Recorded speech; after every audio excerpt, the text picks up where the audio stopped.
I'm doing good, pushing this frame back into the garage at night in the snow with one hand. Might need two, maybe. Whew, this is wearing me out.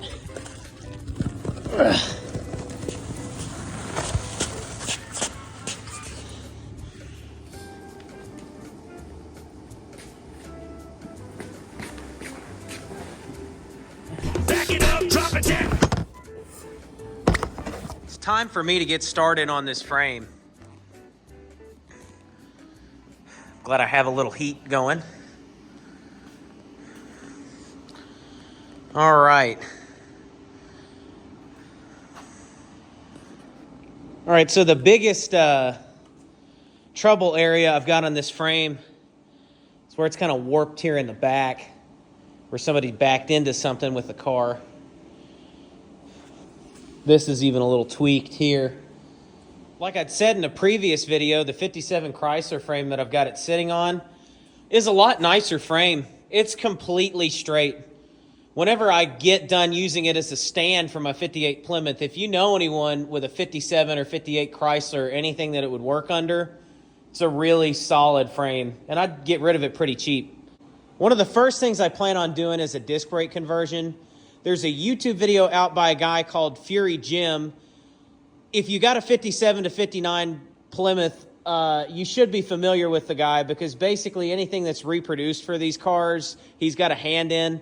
Anyway, he has a YouTube video. Guy really knows his stuff.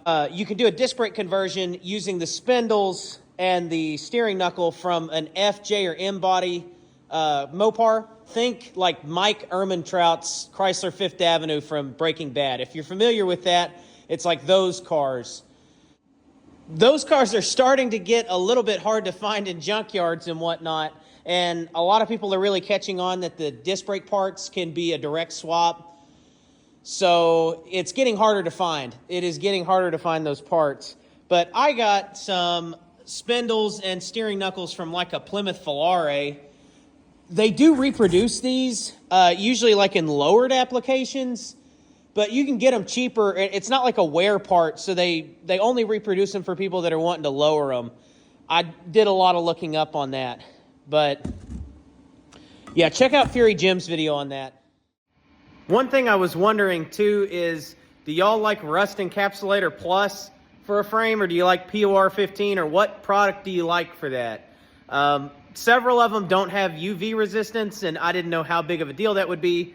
Obviously, this car is not going to be out in the sun all the time, but, you know, if I've got the frame apart, I would rather paint it with something that's going to last. I am also planning to put a Ford 8.8-inch rear end from a 2001 Ford Explorer. This frame was from a 6-cylinder car.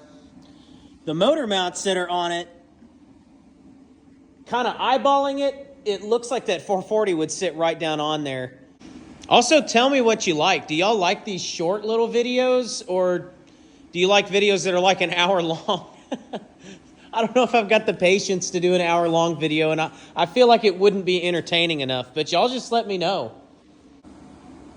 So I'm going to jump right into using this Porta Power. I may not get too crazy with it before I get somebody over here that knows what they're doing. But,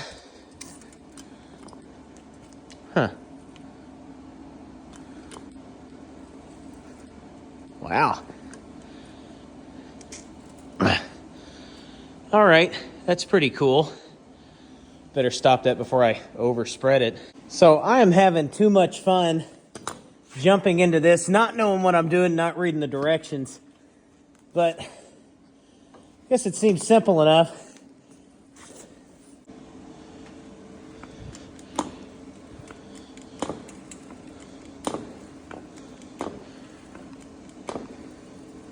I gotta say, that's pretty satisfying.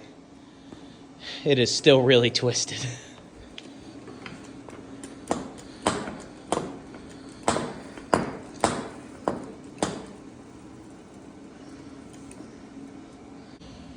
It's really the beauty of Harbor Freight. You can buy something like this and use it once and get your value out of it.